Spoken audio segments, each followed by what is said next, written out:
मैं सिर्फ आपसे मिलना, ये दूसरी बार है मैं आपका दर्शन यहाँ पर ले रहा हूँ।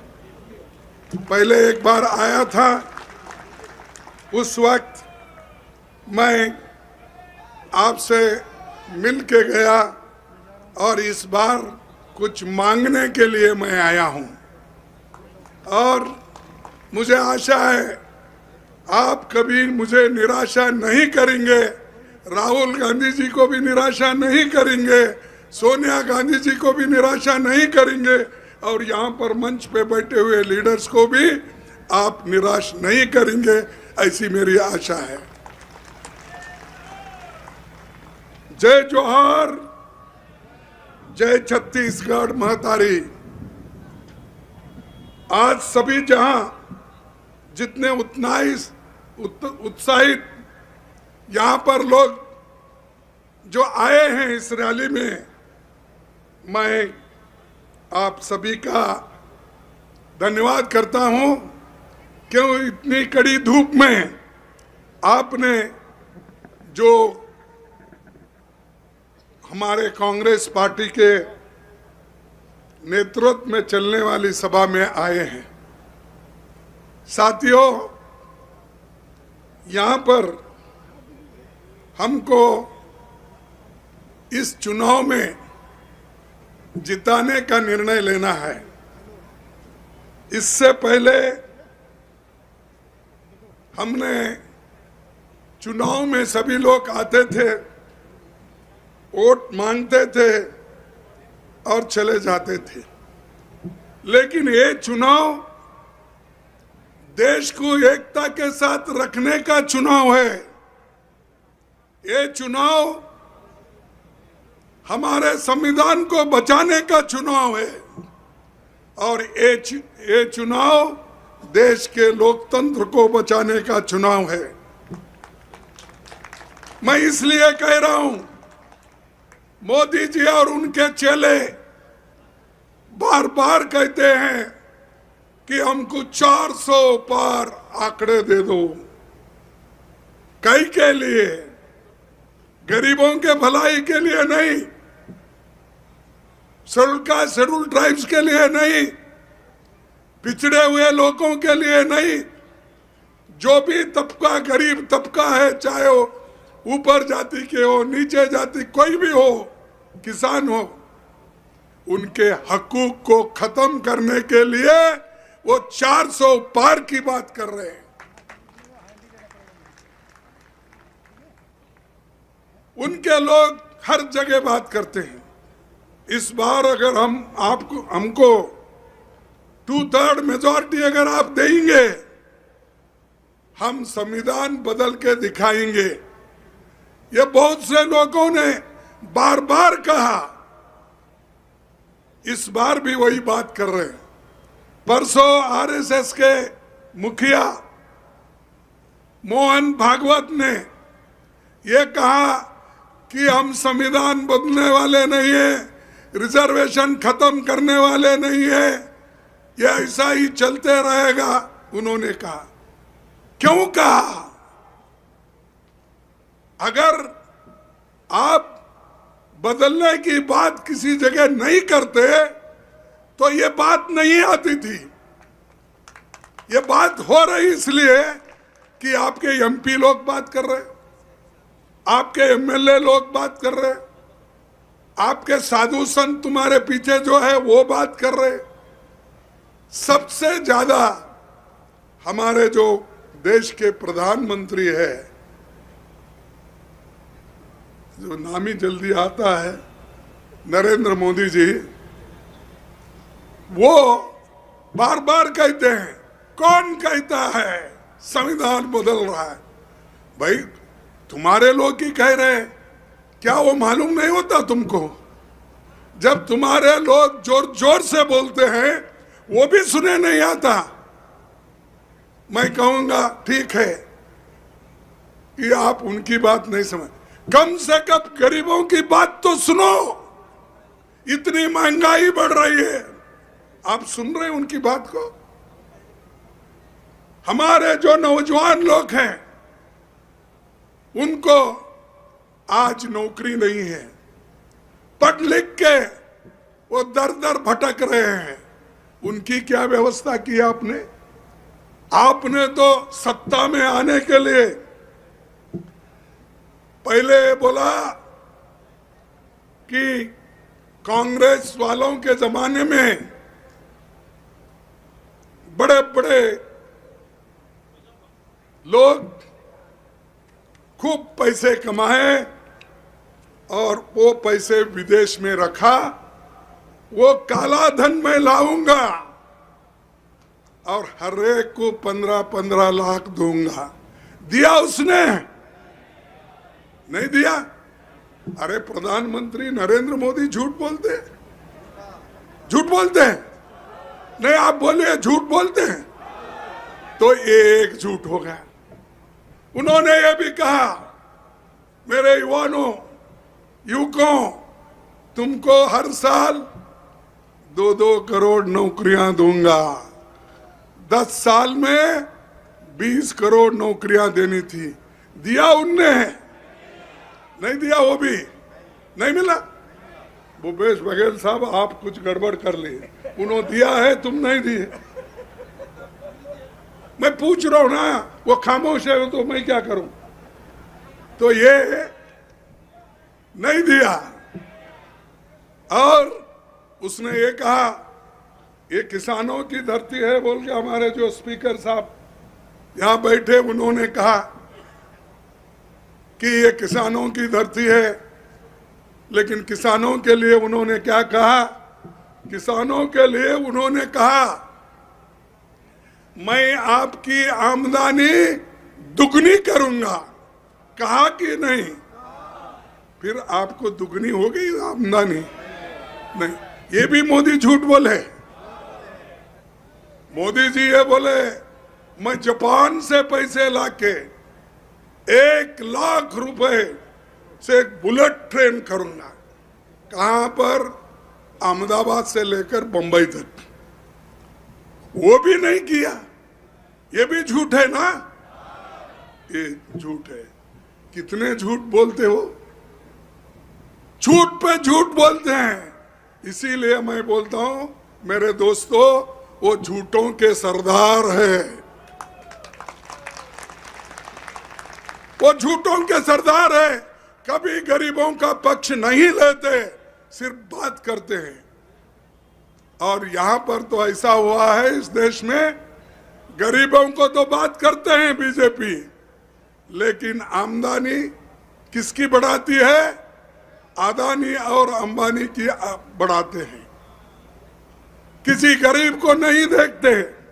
और हमारे को सुबह उठ के शाम तक गालियां देने का एक ही, कांग्रेस को गालियां दिए बगैर उनको खाना ही नहीं पचता। नरेंद्र मोदी को, सोनिया गांधी को गालियां देना, राहुल जी को गालियां देना, प्रियंका को भी आजकल गालियां दे रहे, मुझे भी कभी कभी देते रहते हैं, क्योंकि मैं तो मुंह के सामने बोलता हूं। मैं जो कहता हूं राज्यसभा में, उसका जवाब ही नहीं मिलता।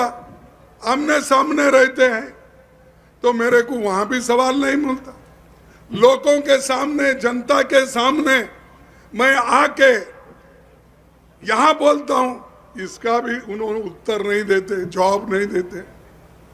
तो ये हमारे जो कहने के और हमारे जो प्रश्न है, उन प्रश्नों का जवाब उन्होंने कभी नहीं दिया। सिर्फ लोगों को बहकाना, लोगों को कुछ कहना। अब बात आई तो हिंदू मुसलमान, हिंदू मुसलमान। अरे जिस जगह मुसलमान का एक वोट भी नहीं है, वहां भी जाके हिंदू मुसलमान बोलते। ये मोदी जी का खेल है। और आजकल ये भी चल रहा है कि मोदी जी ये बोल रहे, कांग्रेस वाले ये बैकवर्ड्स लोगों की, उनके फायदे के लिए, शेड्यूल कास्ट के फायदे के लिए, ट्राइब के फायदे के लिए वो लोग सारे लोगों का एक्सरे कराना चाहते हैं। क्या एक्सरे भाई? उनके घर में सोना कितना है, जमीन कितनी है, नौकरी कितने है? अरे वो तो सेंसस है। बैकवर्ड क्लास के लोगों की स्थिति बदलने के लिए हमें क्या करना चाहिए, उसके लिए वो सेंसस करने का हम इसमें कहा है। उसको भी उन्होंने मजाक उड़ाया। यहां तक कहा कांग्रेस वाले तुम्हारे मंगलसूत्र को भी नहीं छोड़ेंगे। कहा या नहीं कहा? ऐसा अगर प्रधानमंत्री और 5 साल रहेगा, देश का पूरा बर्बाद करके जाएगा। और हमेशा यही कहता है मोदी कि भाइयों, मैं तो सबका साथ सबका विकास, लेकिन मैं तो कहता हूं सबका साथ तो लेता है, विकास कभी नहीं किया, सबका सत्यानाश किया। क्योंकि नोटबंदी किया, कोविड में किसको मदद नहीं किया, और कोविड में जो लोग इंजेक्शन्स लिए आज फिर परेशान हैं। वो लेबोरेटरी वाले रिपोर्ट दे रहे हैं कि हार्ट अटैक ज्यादा हिंदुस्तान में इसलिए हो रहे हैं कि उस औषध में डिफेक्ट है। इसका कोई उनके पास जवाब नहीं है, और बार बार यही कहते ये मोदी ने कोविड के साथ सब लोगों को बचाया। नहीं भाई, कोविड के वक्त भी लूटे, बाकी के वक्त भी लूटे, अभी भी लूटते रह रहे हो, और सब लूट लूट के अपने दोस्तों को दे रहे। गरीबों को क्या दे रहे? गरीब देखिए, उन्होंने जीएसटी का भी ऐसा कमाल कर दिया। पहले जीएसटी किसानों पर जा होती नहीं थी, और सिर्फ जो हम खरीदते हैं और जो सामान खरीदते हैं उस पर होता था। लेकिन अब तो मोदी जी ट्रैक्टर पे टैक्स, ट्रैक्टर के टायर पे टैक्स, डीजल पे टैक्स, उसमें भी सेस लगा के वो खा रहे। और जो कुछ स्पेयर पार्ट्स है उस पे भी टैक्स, फर्टिलाइजर पे टैक्स, उसके अलावा औषध पे, अमोनिया, वो औषध पे भी टैक्स। इतना टैक्स कर दिया, शायद ही कोई आज तक कोई प्राइम मिनिस्टर ऐसा नहीं किया था। ये एक ही ऐसा बहादुर निकला गरीबों को कुचलने का। और बार बार ये बात कहते हैं, क्या कहते हैं कि मोदी है तो मुमकिन है। हाँ, मोदी है तो मुमकिन है। ईडी में अरेस्ट कर सकते हैं, इनकम टैक्स में उनको डाल देते सकते हैं, सीवीसी में डाल देते हैं। ये सब अगर मोदी है तो ही मुमकिन है। हमने हुकूमत की इस देश में 55 साल, क्या किसी का मंगलसूत्र हमने छीना?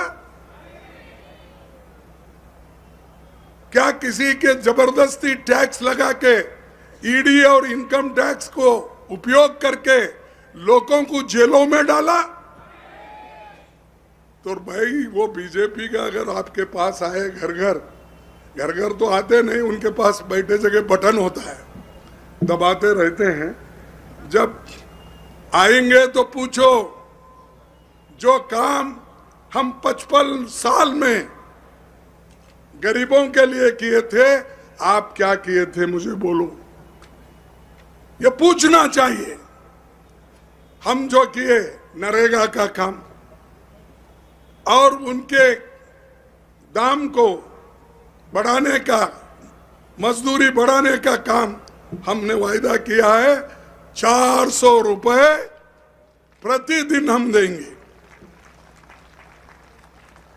ये हम कोई लोग हमको नरेगा योजना करो पूछे नहीं, लेकिन ये सोनिया गांधी ने हिम्मत करके नरेगा का स्कीम लाई।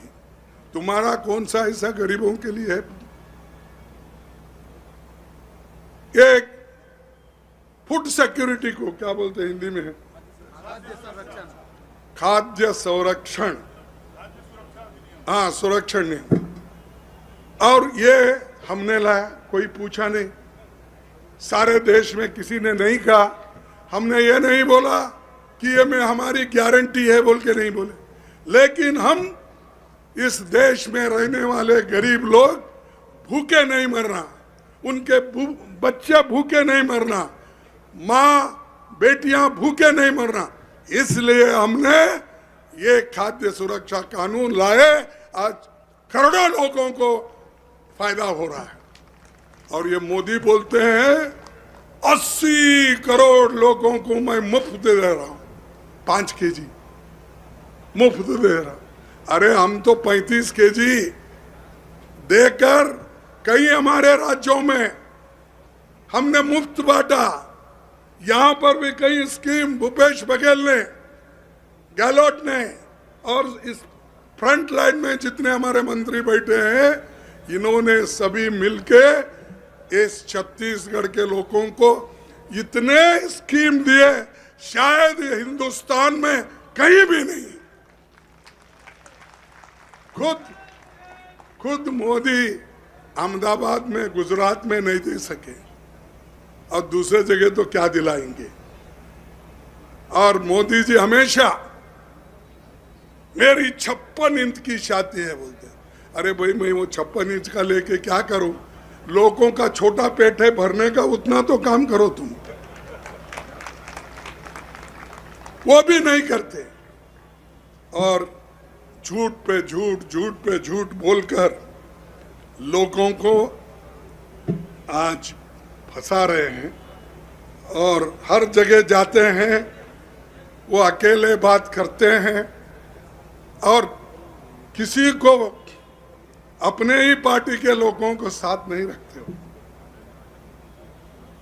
और क्या कहते हैं हर जगह? ये मोदी की गारंटी। अरे भाई तेरी गारंटी लेके क्या करना? तेरे पार्टी की गारंटी, तेरी सरकार की गारंटी हमको होना चाहिए। जैसा हम कांग्रेस की गारंटी बोलते हैं, जैसा हम लोग युवाओं के लिए न्याय, महिलाओं के लिए न्याय, किसानों के लिए न्याय, गरीबों के लिए न्याय, और ओबीसी के लिए जनगणना करके न्याय दिलाने का काम हम कर रहे हैं। ये हमारी गारंटी है, ये मोदी की गारंटी नहीं। मोदी की गारंटी 2 करोड़ में चले गया, 15 लाख में चले गया, किसानों का वो तो चले गए। मोदी की एक गारंटी है कि जो वो कहते हैं वो नहीं करते, ये एक ही गारंटी पक्की है। क्योंकि दूसरा कुछ किए ही नहीं, बोलते ही रहे, करने का काम उन्होंने नहीं किया। इसीलिए भाइयों, 2 चरण के तो इलेक्शन हुए, ये तीसरा चरण है। अब तक मैं हर जगह घूमा हूं, हर जगह पहुंच के लोगों से बात किया हूं। अब मैं मैसूर से आ रहा हूं, कल मैं रात में गुलबर्गे में था, मैसूर से सीधा यहाँ पर आया रायपुर से फिर आपका दर्शन लेने के लिए यहाँ चंपा में आया। सब लोग ये कहते हैं कि पहला चरण, दूसरा चरण जो हो गया उसमें कांग्रेस को भारी बहुमत मिलेगा। इसीलिए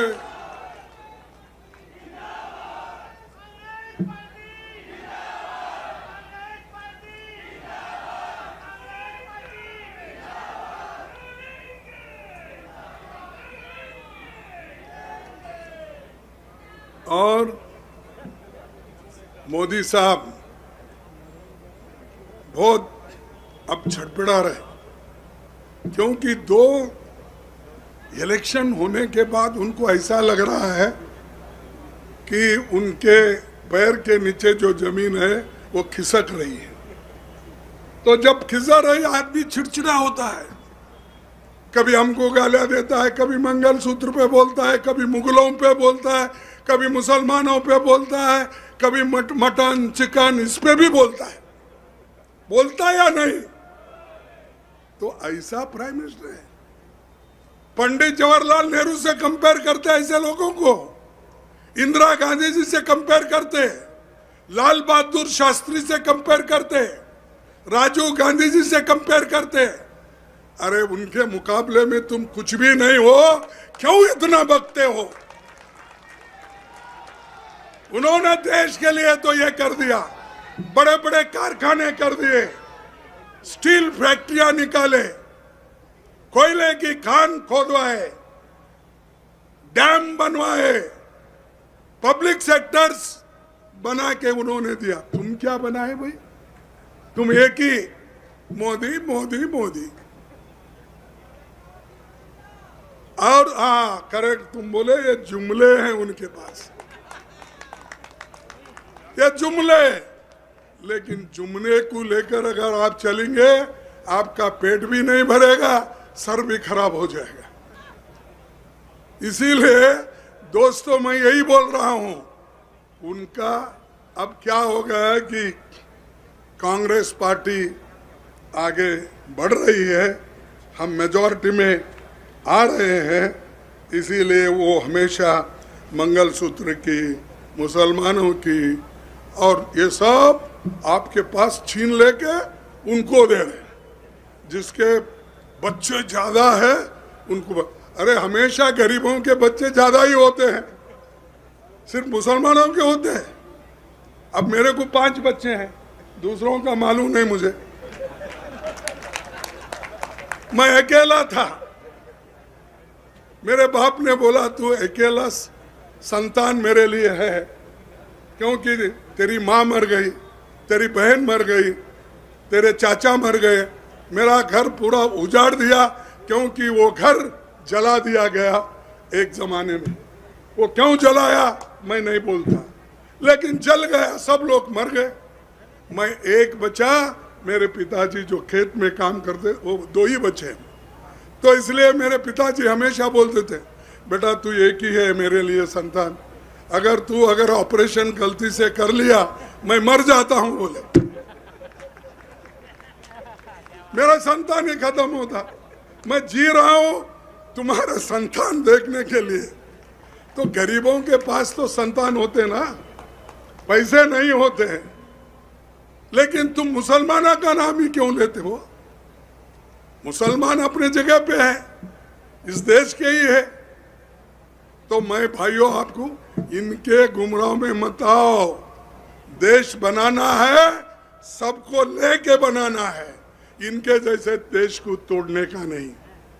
राहुल गांधी कन्याकुमारी से लेकर कश्मीर तक पैदल चले, कोई चला?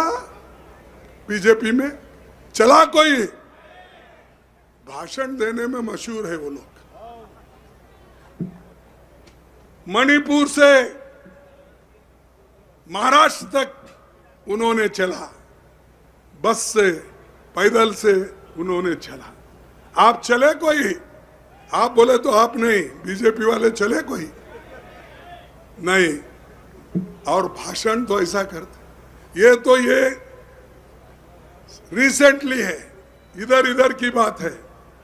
लेकिन आजादी के वक्त भी ये लोग कहीं भी दिखते नहीं थे, ये सब गपचुप ब्रिटिशरों का काम करते थे, नौकरी करते थे। कोई इनके घर में कोई एक साधारण व्यक्ति भी देश के लिए मरा नहीं। ये बड़े बड़े बात करते हैं कि कांग्रेस ने क्या किया। अरे अगर हम देश को आजादी नहीं दिलाते, पंडित जवाहरलाल नेहरू जी अगर इस देश में डेमोक्रेसी को कायम नहीं रखते, बाबा साहब अंबेडकर अगर देश के लिए अच्छी संविधान नहीं बनाते, तुम कहां रहते थे? मोदी जी आप जिंदा जो है प्राइम मिनिस्टर जो है वो कांग्रेस के वजह से है, क्योंकि हमने इस प्रजातंत्र को बचाया, संविधान को बचाया, गरीब लोगों की मदद की। जिस देश में एक दाना नहीं रहता था, अमेरिका से लाके खिलाते थे, लेकिन अब हरी क्रांति होके सब लोग आज पेट भर के खाना खा रहे हैं।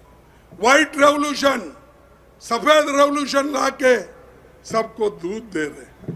ये काम हम तुमको जिंदा रखने के लिए किया। और चाय भी बनती है, दूध के बगैर बनती नहीं, अच्छी चाय नहीं होती। और मैं एक मजदूर का बेटा हूं, अगर मैं भी अगर तंदुरुस्त रहना तो मेरा बाप भी दूध ही पिलाता था, कभी बकरी का दूध, कभी गाय का दूध पिलाता था। तो ये देश को बनाने वाले ऐसा बनाए, लेकिन ये तोड़ने वाले लोग हर बुरी बात बोल के तोड़ते हैं, हर वक्त कुछ ना कुछ बोलते रहते हैं। इसीलिए मैं आपसे निवेदन करता हूं कि आप लोग एक होकर पंजे को वोट दीजिए। देंगे ना? ये क्या है? पंजे को। अरे हाथ हमेशा तुम्हारा साथ रहता है भाई। कमल का फूल सुबह अगर तोड़ दिए, शाम में सब सूख जाता है। ये सूखने वाला फूल होना क्या मजबूत काम करने वाला हाथ होना? आप बताइए। हाथ, तो हाथ हमारा चिन्ह है, और हाथ के आप मोहर लगाओ और हमारे लोगों को जिता के लाओ। और हमारे यहाँ के जो कैंडिडेट हैं, क्या शिव कुमार डहरिया, देखो इनका भी नाम शिव कुमार, अबे बराबर है, राम का मुकाबला कर सकता है, क्योंकि ये शिवा है। मेरा भी मल्लिकार्जुन बोले तो मैं भी शिवा हूं।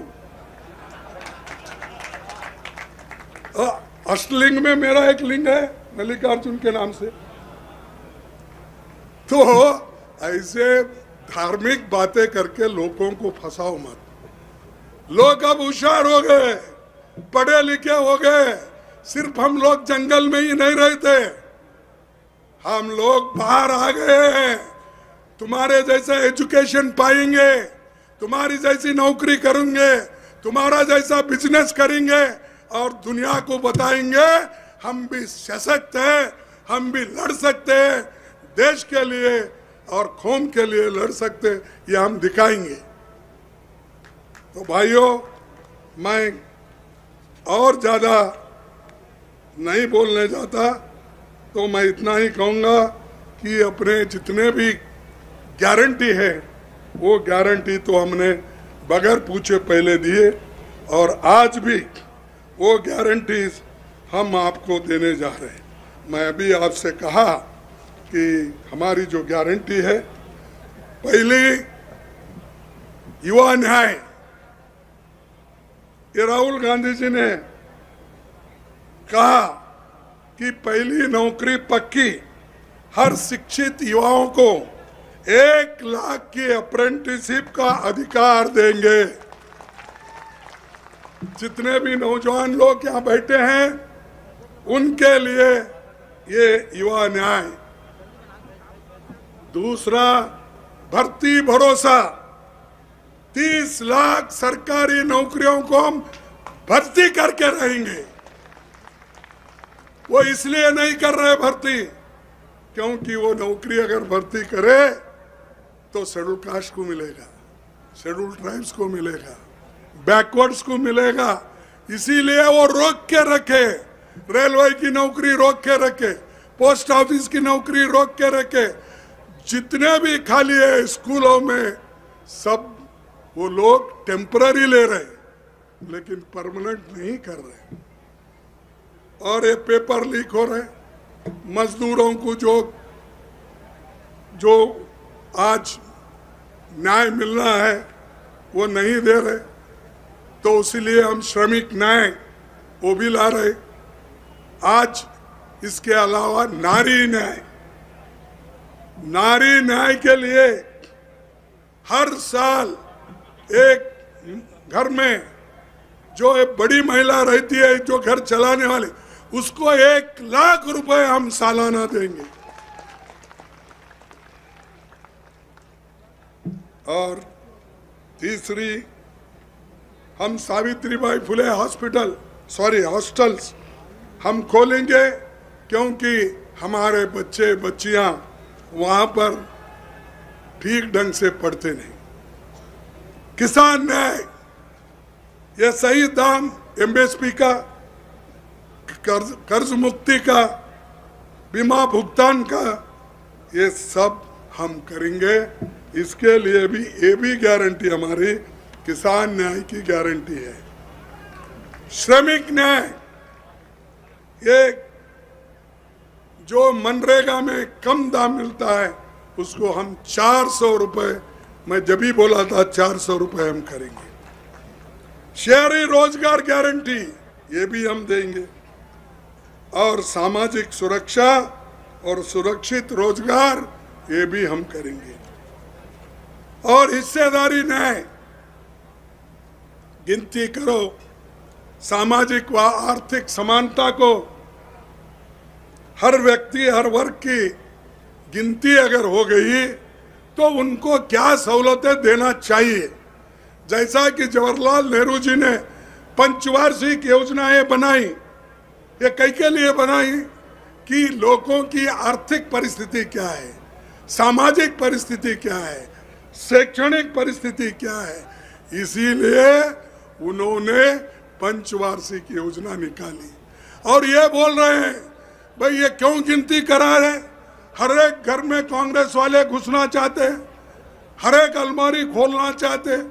अरे भाई, हम अलमारी खोलने के लिए या अदानी अंबानी की तिजोरी खोलने के लिए नहीं आए, हम गरीबों के लिए आगे क्या करना चाहिए ये सोचने के लिए ये आंकड़ा जरूरी है।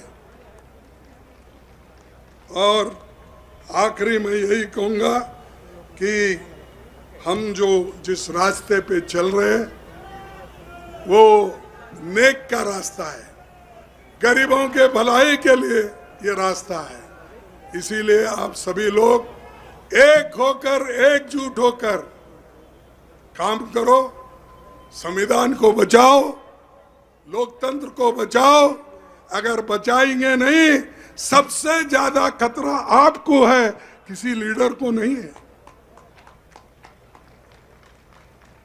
मैं समझता हूं आप यहाँ पर कब है, 7 तारीख को इलेक्शन है, और 7 तारीख को इलेक्शन है। तुम अपना काम काज छोड़ के पहला वोटिंग डालने का काम करना है। हैंड को, हाथ को आप वोट करो, देश की भलाई होगी। जब तक मोदी भाग नहीं जाएगा तब तक देश का सुरक्षा नहीं होगी, गरीबों की भलाई नहीं होगी।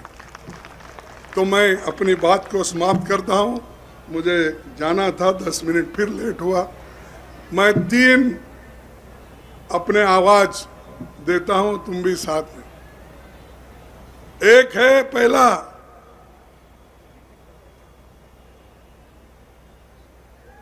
देश बचाओ मोदी भगाओ, मोदी भगाओ देश बचाओ, मोदी भगाओ देश बचाओ, मोदी भगाओ देश बचाओ। जय हिंद, जय हिंद। अरे सब इस लाइन में बैठे हुए, इस लाइन में बैठे हुए, उस लाइन में बैठे हुए, उधर जरा आवाज कमजोर। अरे थोड़ा पानी की तो व्यवस्था करना था, करे। जय हिंद, जय हिंद, जय कांग्रेस, जय कांग्रेस, जय कांग्रेस। सबको नमस्कार और जीत के आओ। आप सबको धन्यवाद, नमस्कार।